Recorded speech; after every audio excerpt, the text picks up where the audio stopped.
Bonsoir, ici Viviane, accoucheuse de sens, de transformation et de mission de vie. J'ai très à cœur de vous faire un tout petit message ce soir, alors que nous sommes à une semaine de la célébration des fêtes de l'Éternel de l'automne, qui est en hébreu Rosh Hashanah, suivi de Kippour, 10 jours après, et ensuite de Sukkot, ou la fête des trompettes, la fête des expiations et la fête des tabernacles ou des tentes. Voilà donc trois fêtes merveilleuses dans lesquelles nous allons entrer. Selon Lévitique 23, ce sont les fêtes de l'Éternel et non pas des fêtes juives, parce que toutes les fêtes de l'Éternel, avec celle du printemps, ainsi que celle au milieu, qui est la fête de la Pentecôte, Shavuot, eh bien, sont toutes des fêtes prophétiques qui annoncent l'œuvre du Messie. Si les trois premières, même la quatrième avec Shavuot, a été accomplie dans l'œuvre messianique de Jésus, bien sûr, quelque part, elles sont toutes accomplies dans l'œuvre messianique de Jésus en esprit et en vérité,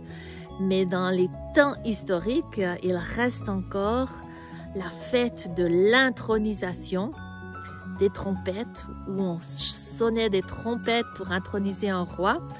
Et c'est pour cela qu'on a toujours associé en Israël Rosh Hashanah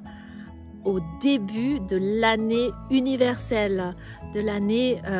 non seulement qui rappelle la fête de la naissance d'Adam et d'Ève, mais aussi l'intronisation du Mashiach, du Messie,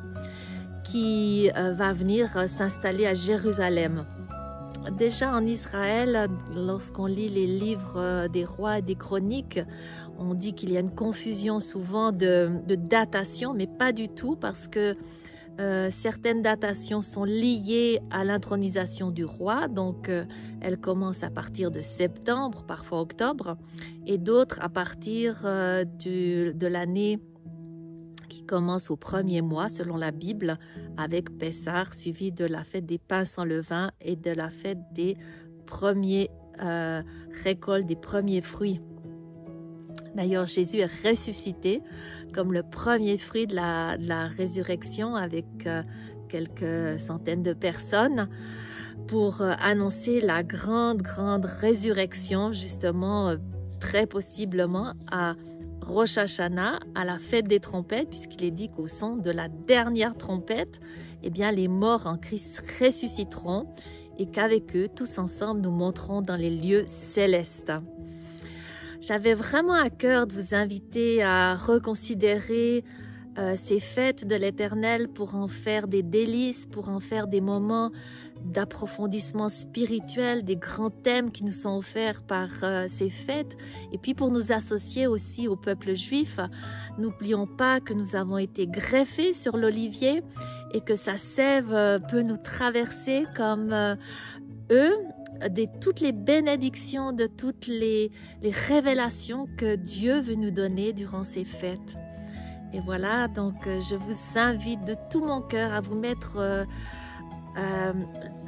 face à ce beau soleil de justice qui est juste derrière moi, qui me chauffe le dos, et il suffit, c'est vrai, de se tourner pour être illuminé de sa grâce, illuminé de sa vérité, illuminé de ses transformations, illuminé de ses bénédictions.